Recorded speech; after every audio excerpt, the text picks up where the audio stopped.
they're not as saved as you. So y'all gotta pray for them, amen. They I don't know what they're gonna do. Jesus. Exodus, the 17th chapter, verse 8. Exodus, the 17th chapter, verse 8. Amen. We're going to read verses 8 through 13. If you're able to stand, we have to stand for the reading of God's word. Thanks for all the visitors that are here with us, and we'll let you know you're in the right place at the right time. Amen. Exodus, the 17th chapter, verse 8 through 13. It reads as thus: Now Amalek came and fought with Israel in Rephidim, and Moses said to Joshua, choose us some men and go out and fight with Amalek. Tomorrow I will stand on the top of the hill with the rod of God in my hand. So Joshua did as Moses said to him and fought with Amalek. And Moses, Aaron, and Hur went up to the top of the hill. And so it was when Moses held up his hand that Israel prevailed. But when he let down his hand, Amalek prevailed. But Moses' hands became heavy. So he took a stone and put it under him, and he sat on it. And Aaron and Hur supported his hands, one on one side and the other on the other side.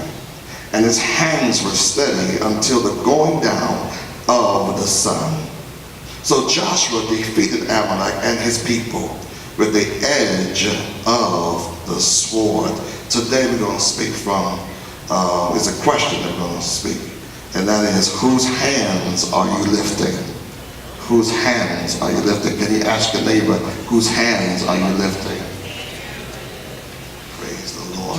Whole life, like I was born, I think.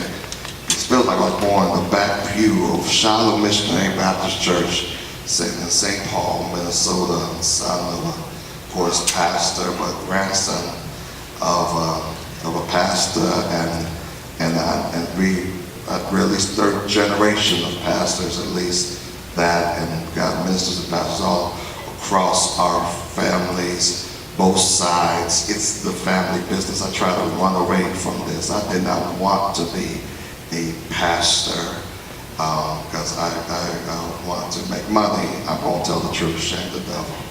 And I was, so I went to business and got an MBA and out there doing that.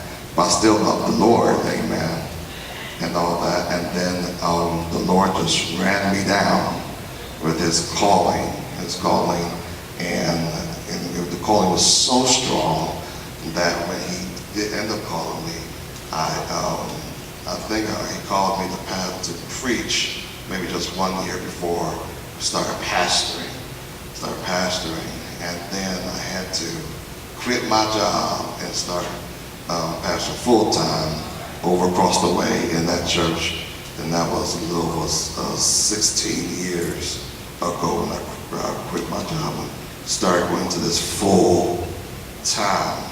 Why are you giving us this little history? It was because I've seen some things.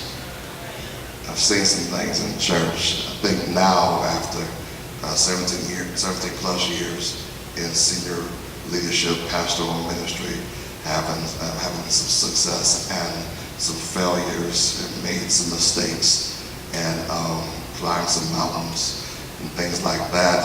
I think I've got credibility now. Amen. You just can't listen to everybody. Somebody can just coach you when they just in something for a couple of years, 2 or 3 years. Watch out who you listen to, who's trying to give you advice when they just jumped into something. You know, turn to your next neighbor, say, I need to hear from somebody that's been through something. Yeah, don't talk to me if you're a newlywed about marriage. Don't you come to me talking about kids when you got nothing, you got no kids. You know, don't come talk to me after you've been through and you've overcome some things.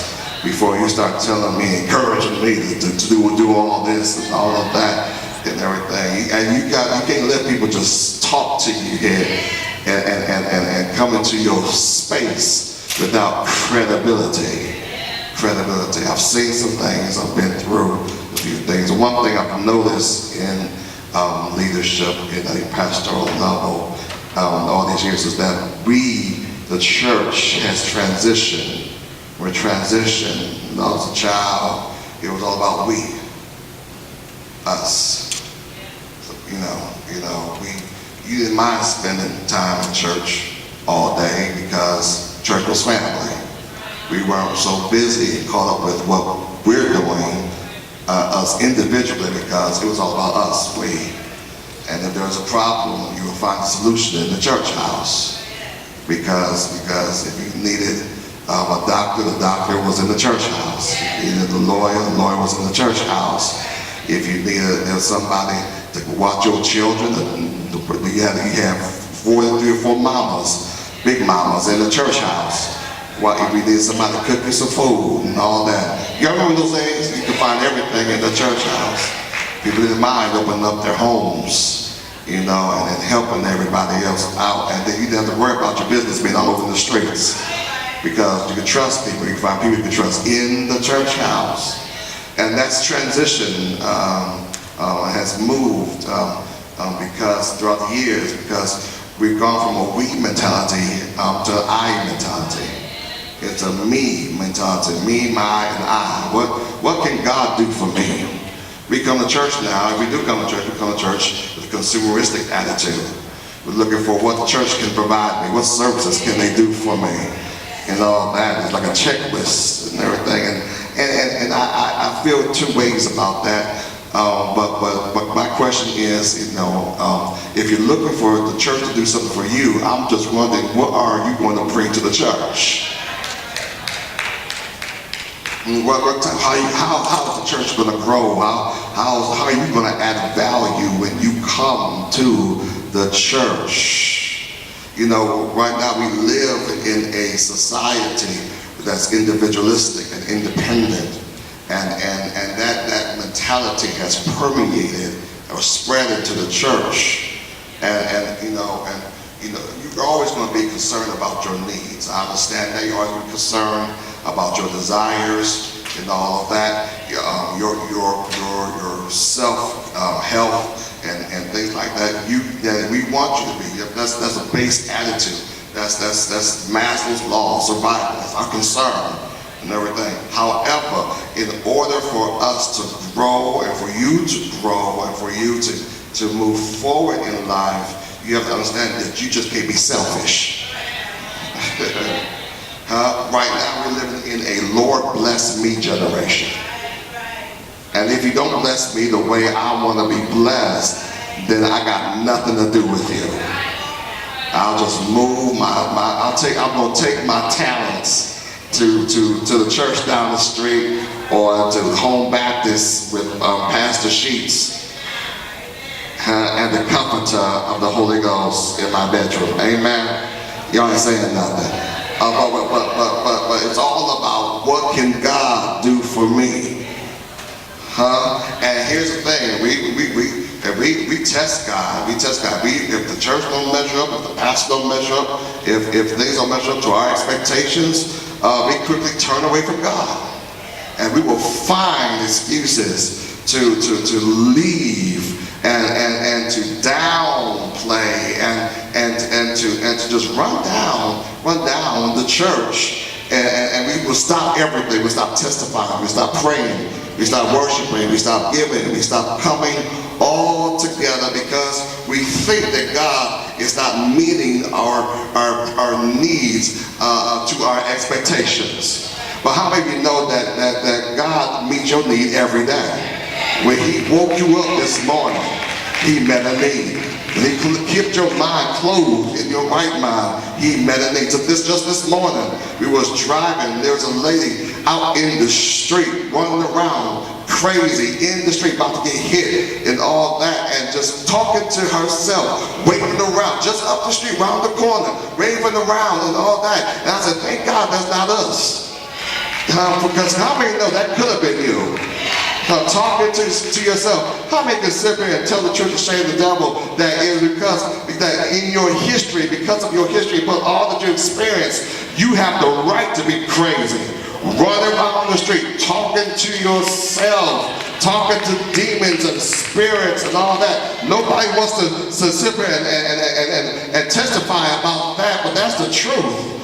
The devil was on your mind, trying to make you go crazy. But God delivered, but God healed, but God made a way, but God clothed you in your right mind. I need somebody that's happy to be in their right mind.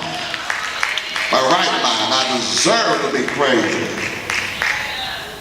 I deserve to be crazy, but God keeps on blessing us. Blessing us, blessing us. Many of us, we're looking for miracles, we're searching for miracles, but the thing that we don't understand is that in our search for miracles, God requires us to be the miracle. In our search for miracles, God's saying, if you would concentrate on being a miracle, then possibly and most likely in your search for being the miracle, your miracles will occur. So many of us are praying for a miracle and don't realize that you are the miracle. People are praying for a sign, not realizing that you are the sign. Your life is full of miracles. You don't need to have all the answers, money, wisdom. All you need to do sometimes is give a listening ear. Give a simple word of encouragement, a short word of prayer. God will use simple acts of kindness, an ordinary thing, to produce an extraordinary result. Turn to somebody and say, be the miracle. There are miracles in you waiting to happen. You know how we turn things around? By not being selfish all the time. And start being selfless. God. Church would it be if you just took on the attitude that I am a miracle waiting to happen? I mean, how powerful would our church be? How powerful would our community be? How powerful would your family be if you walked in the attitude of I'm a miracle waiting to happen?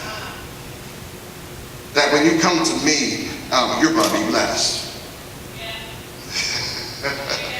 If you would be a game changer, had an attitude of a game changer, that people knew that when you pray, things will happen. That when they come to you, they know that they will receive an encouraging word. And some of you are saying that I don't know, I'm not built that way. I don't even like people and all that and stuff. But remember the time when you needed prayer? Remember the time when you needed somebody just to reach out to you? Remember the time when you needed a shoulder to cry on? Remember the time you just needed somebody to give you a hug? Remember the time when you needed a word from God and somebody called you and gave you that word, or you came to church one day and the preacher was preaching, but it was the person sitting next to you that really helped you to connect with what the word that was going forth. Right? That remember that time. Many times it's hard for us to remember this and remind ourselves of this, because we're so concerned about us, me, my, I problems, me, my, I issues, me, my, I this, me, my, I that. Can we just stop being so selfish in the church? The question is, whose hands are you lifting? Many times we're just lifting our own hands. Many times we're seeking, it's a metaphor for seeking our own, seeking recognition for us, seeking our own miracles, seeking our own blessings, seeking things that we want, not realizing that the key, the pathway to really receiving a miracle is being a miracle. Being a miracle. I've noticed in our church, whenever we become selfish, we grow small. Whenever we become selfish and start concentrating on inwardly, we end up losing. The praise deflates. the worship deflates. But whenever we start giving, whenever we start serving and acting that, for some reason, the doors open, the windows of heaven open, and blessings start pouring out, and people start being healed. Miracles start to happen. Turn to somebody and say, you're a miracle waiting to happen. You have to understand that we are not just independent and to ourselves, but we are interdependent, connected, members of one body, members of one body, and we all have to do our part if the body is to be healthy. We all have to lift up each other's hands if the body is to be healthy. There's a quote that says, all that is necessary for the triumph of evil is that good men do nothing. All that is necessary for the triumph of evil is that good men do nothing. And right now, too many Christians and too many churches are doing absolutely nothing.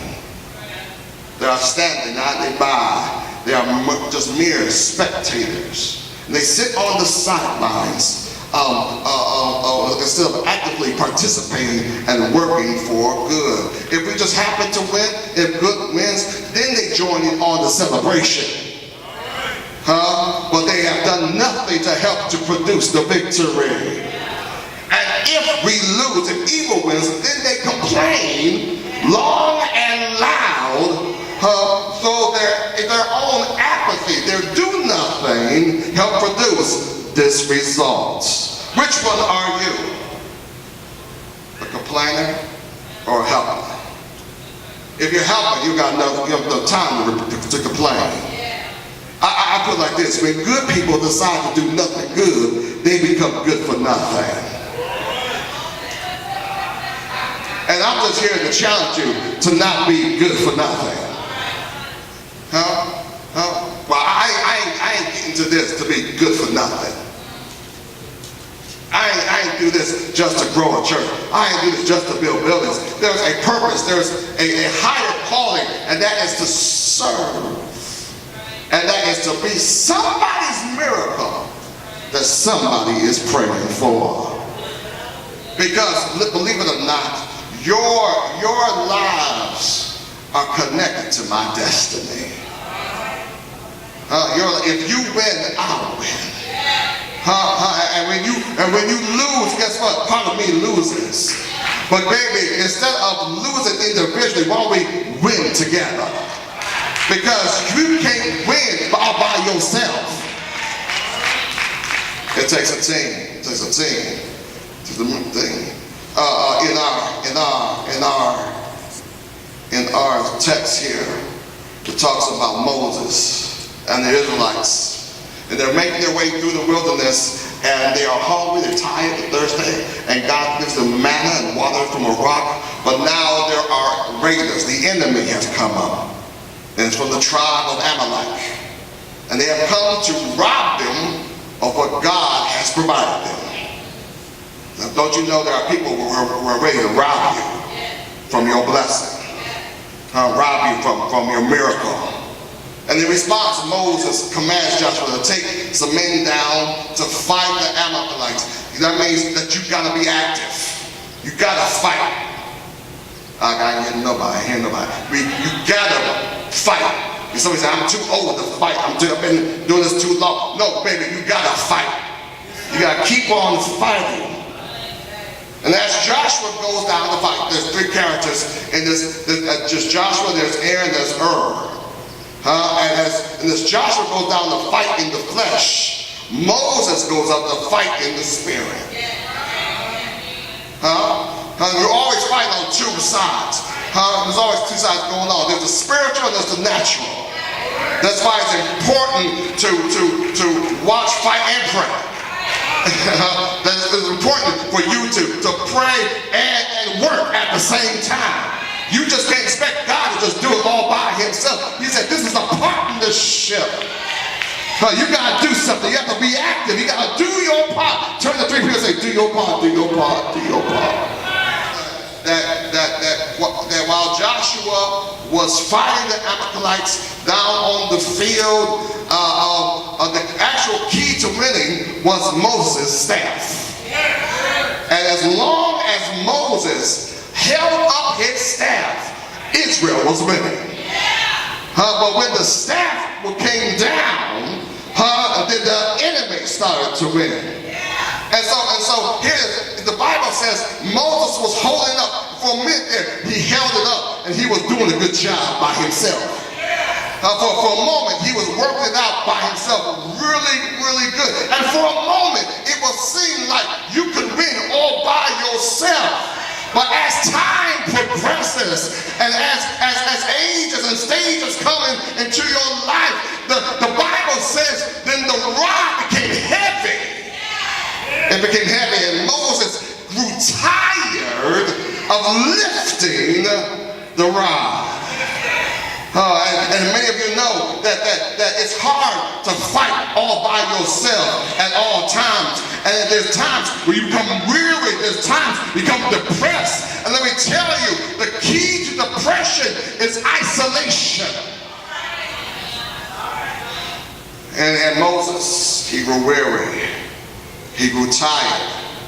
And as he grew tired, the rod fell. His hands became weary. And Joshua started to lose. Who's losing?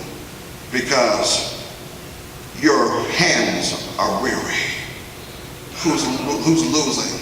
Because we've grown tired. Who's losing? Many times we want to blame the generation for their spoiled bratness and just wanting everything and think that they should have it all. But guess what? We taught them that. Even with good intentions, we taught them that. And for a while, we were able to produce that. When economy was good, we was able to work it out. When the season was well, we was able to work it out and give them everything. And then our hands grew tired. Our hands grew weary. And what we taught, we couldn't produce anymore. And we could not live up to their expectations anymore. Some of y'all ain't saying amen, nothing. And our hands grew weary. We could not lift up what we was proclaiming anymore, all by ourselves. Could it be that they're losing because we have grown tired? We have grown tired. The Bible says, as Moses' hands became heavy, we got two more characters, Aaron and Hur, Moses' armor bearer. First they got him a chair. They took a rock and they made a chair for him to sit down and support himself. What do you mean? That tells us that you can't do this with talent alone. You need support. You need to support your gifting. Oh my goodness, I just said something right there. You need to support your gifting. It's so good that we have so many people graduating with their major. Because see, the key is not, I'm a professor and I understand this, it's not really what we're teaching you that's the key. The material they're teaching is the key. Because many times when you graduate, you're not going to the field in which you study for. But what helps you is the disciplines that you learn while you're attaining your degree. The discipline of study, the discipline of reading, the discipline of writing that helps you, the discipline to think critically that helps you to move and to succeed in the world. Foundations. Support. That's what support you get. Your talent, your gifting, your know-how, your hustle is not enough. You need to support that thing. And so they give him a seat to support that thing. And then after that, Aaron got on one hand, and then got on the other, and they start to lift up his hands. And as they supported his hands, as they lifted Moses' hands, and he held up his rod, held up his staff, Israel began to win. Whose hands are you lifting? Whose hands are you supporting? Now watch the story here. As long as they were lifting Moses' hands, they won. But whenever Moses' hands got heavy and they stopped helping him, they lost. Do you see what's happening? As long as they're lifting somebody else's hands, they won.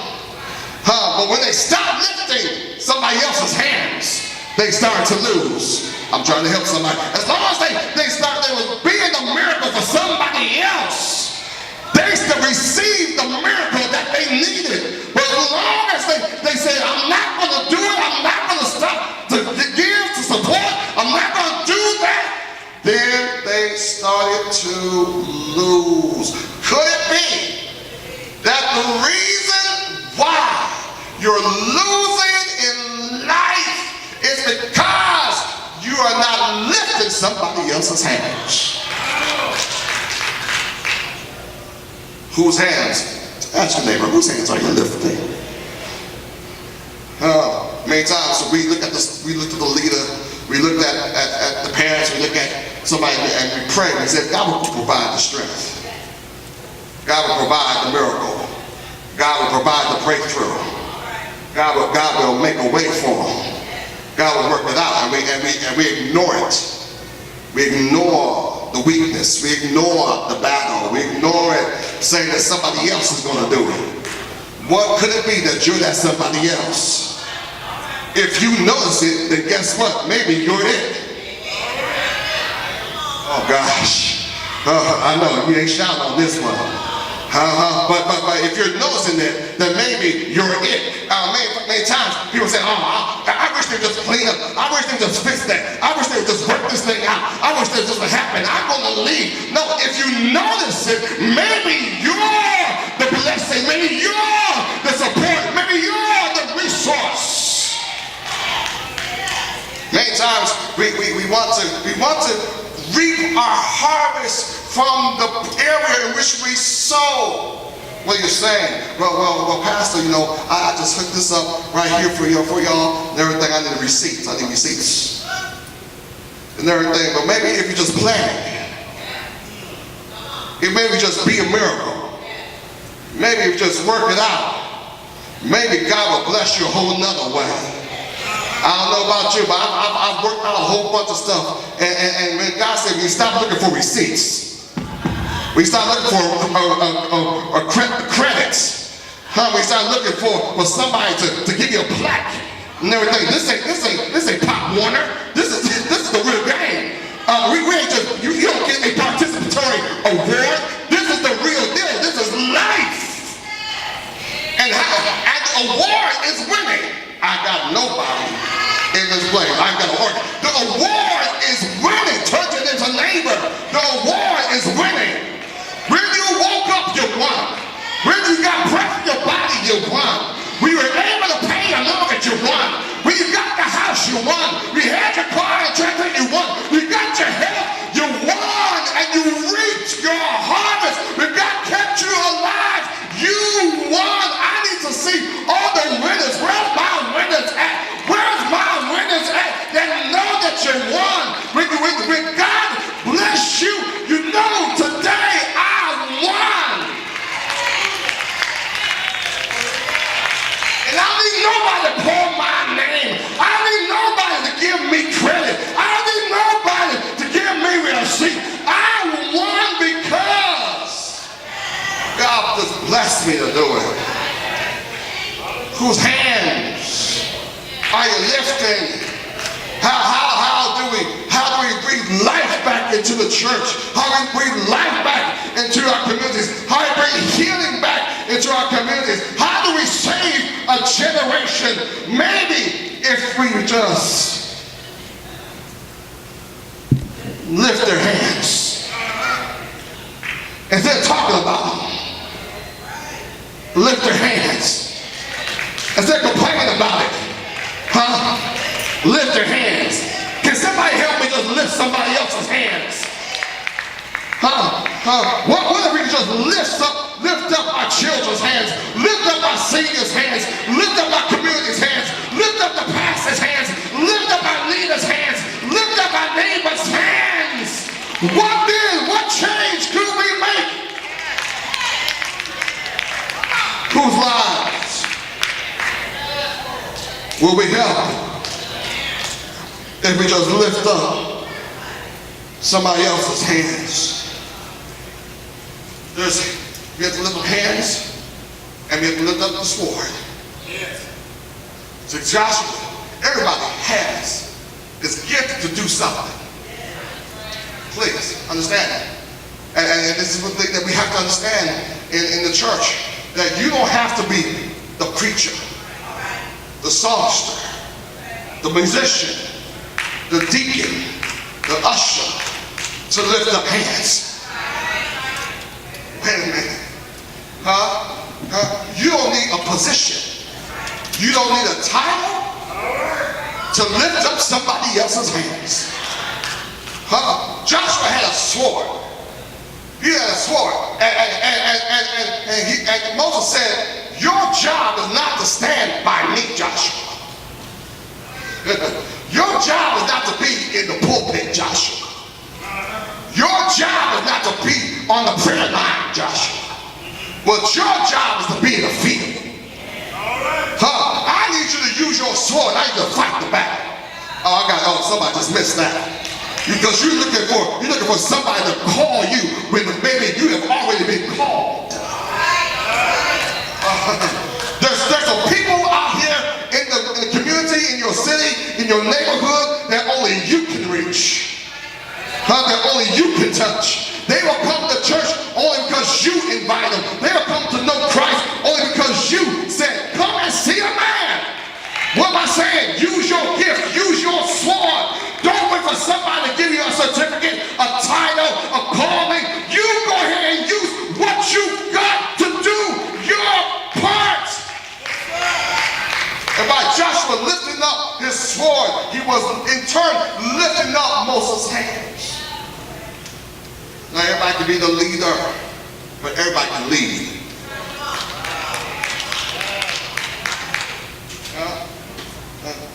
We're about to embark into our harvest campaign.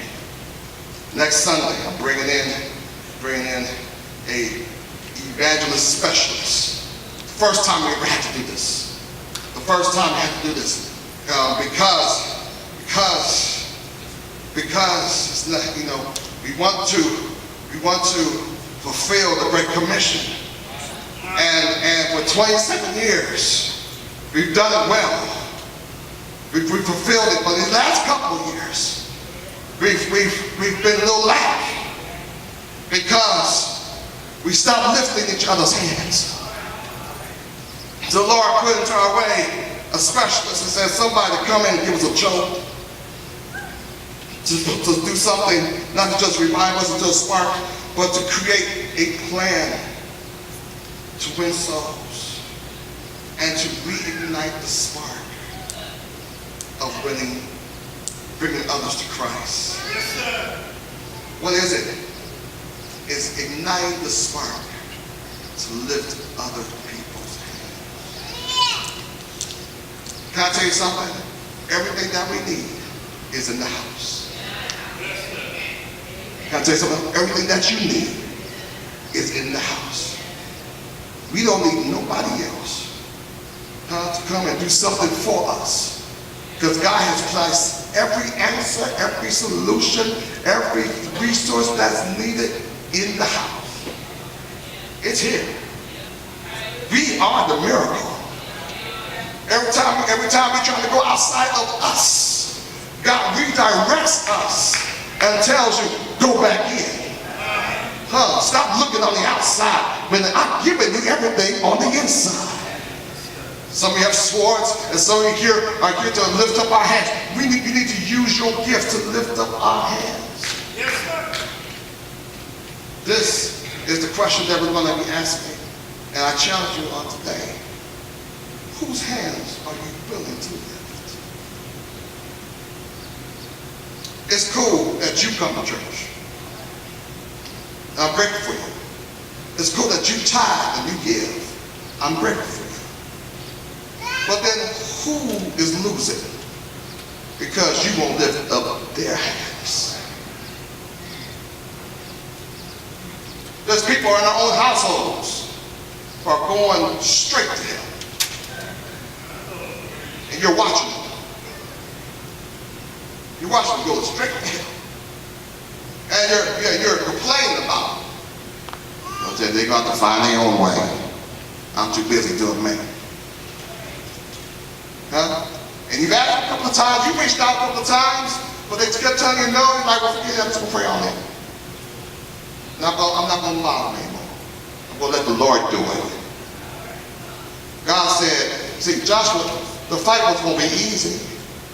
He still had to fight. He had to go through the no's. Whose daughters are it? Whose sons are it? Whose grandchildren are going straight to hell? Because you stop lifting their hands, giving them what they really need. They don't need no more game console. They don't need no Jordans, they don't need no LeBrons. I got nobody talking to me.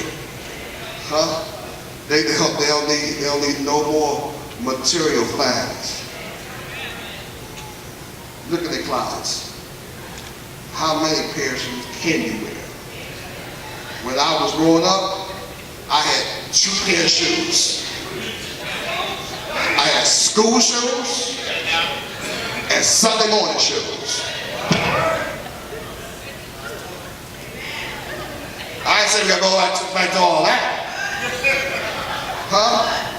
But you don't need tennis shoes for every day of the month.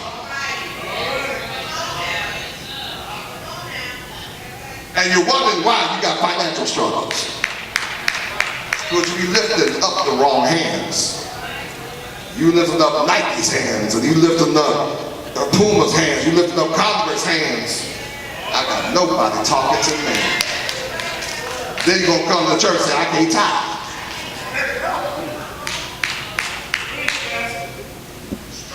Well, could it be that if you just trust God, be the miracle, go ahead and give God the glory, go ahead and give God the support, go ahead and lift up the pastor's head, go ahead and lift up the church's head, go ahead and do your part, lift up your sword, do your part. I say give it up, but do your part. How many souls can we impact? How many children can be saved? I'm going to tell you that the world needs us more now than ever before. I was sitting with a group of pastors. They were talking about how they got no youth in their church. How we not reaching the millennials, how we're not doing, how we're not making an impact and all that. And I thought about it. And I said the way we do it, the way we make an impact, how we reach our millennials, how we reach the younger generation, is to lift them up. We gotta stop talking about them and lift them up. And we gotta give them access to power. And we can say, this is how you lift. I need some young folks to lift up my hands. Because it's heavy. The load is heavy. And we can't do it by ourselves. Now I promise to God, I promise the Lord. The reason why I don't want to do it, because I've seen too many of my family die in service. And I said, I don't want to die young. I I don't want to be pretty in my casket.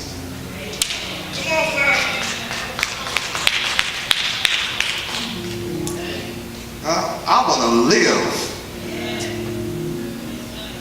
I want to live. I'm going to get old. I'm going to get gray.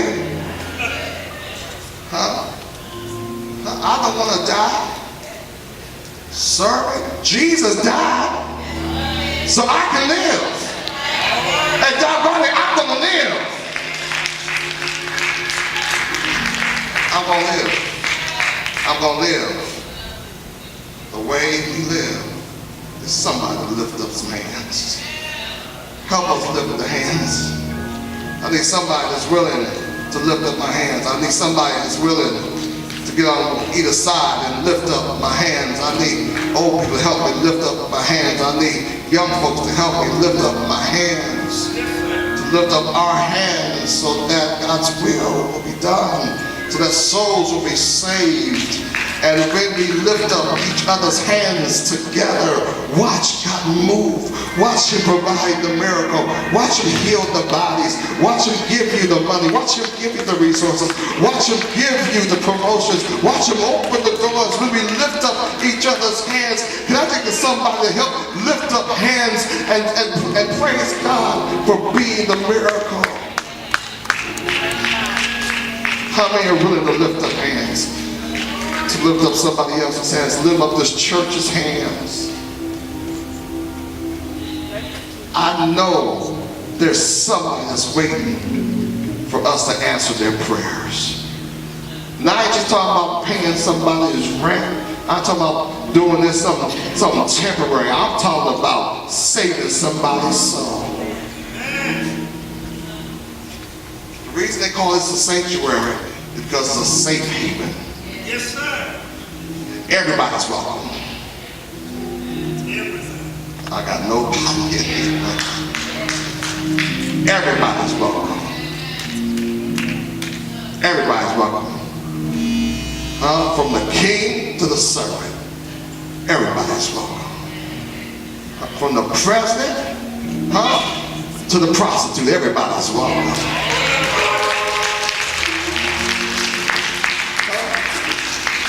Some of our best members growing up was pimps and whores, thugs and thieves, because everybody was welcome.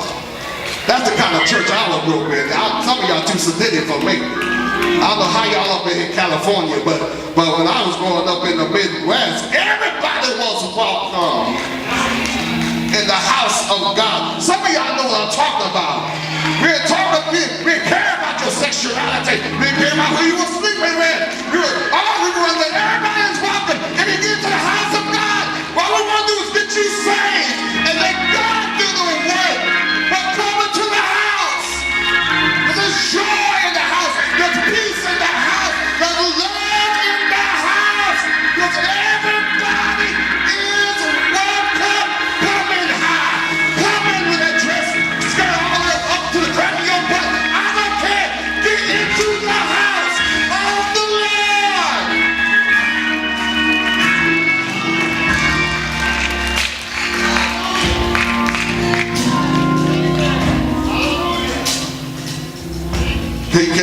Can't just go to 5 people. It's not crazy to tell them, be the miracle, be the miracle, be the miracle, be the miracle, be the miracle. Come on. We have to find somebody, say, be the miracle. Be the miracle, be the miracle. Be the miracle, be the miracle. And then I just started saying, I am the miracle, I am the miracle. I am the miracle. I'm the answer to somebody's prayer. And starting this week, we're going to look for somebody to pray to the house of the Lord. Starting this week, we're going to save souls. Starting this week, we're going to ignite our passion. We're going to ignite the fire. We're going to lift up somebody else's hands. And as we lift up somebody else's hands, watch how God will work in our lives. Watch how God will break through in our spirits. Watch how God will do it. Because we will win if we work together. We will win if we stand together. We will win. We will win. When we come together.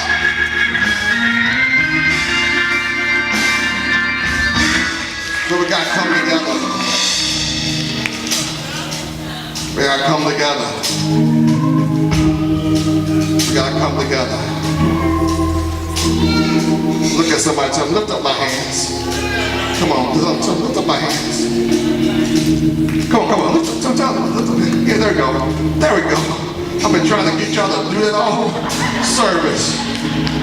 Y'all just looking at me all crazy. I even showed you how to do it. Y'all was like, I don't know what he doing. That's what I'm trying to get you to do. Lift up somebody else's hands. Give it a try. Lift up somebody else's hands. Let them know they gotta know this thing. Lift up somebody else's hands. You just changed somebody's life. You just gave an answer to somebody's prayer.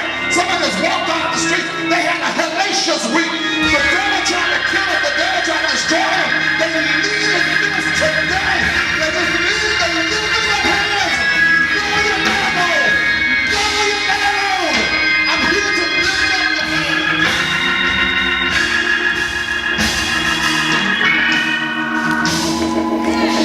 The older I get, sister, I'm sorry I call you Jay. But Davis, the older I get, the more I realize the traditions of old weren't all that bad.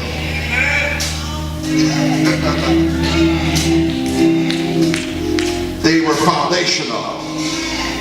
They may not know all the terminology or anything, but they knew that it's okay to be kind to everybody. It's all right to give hugs and to reach out to folk and to treat people well. It's okay. It's okay. It's okay. It's the right thing to do. I had the old deacon growing up in church, St. Paul. Every time he got up, he would say, it's just nice to be nice. Deacon said it. He not only said it, but he did it. Because the old man, he was about 70, 80 when we was young. And whenever we need something, he would come in and he would help us. All because it was just nice to be nice. Can't we stop being selfish in the church?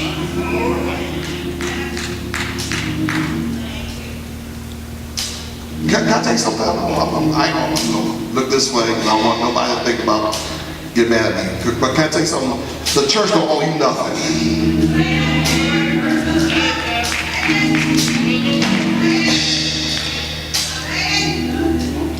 I'm gonna say it again. Church don't owe you nothing. I'm gonna say something else. God don't owe you nothing. He don't. This is what we call opportunity. That's what this is. This is opportunity. Some people ask me, why should I join the church? Why should I be a part? Why should I tithe? Why should I give? Because it is opportunity to exercise your gift, to support something bigger than what you are. You can't do it by yourself. I needed to pastors nationally. There was somebody had the nerve to ask me, well, why should I come up under what you're doing nationally? I said, okay. I said, well, I just know this. My platform is pretty big.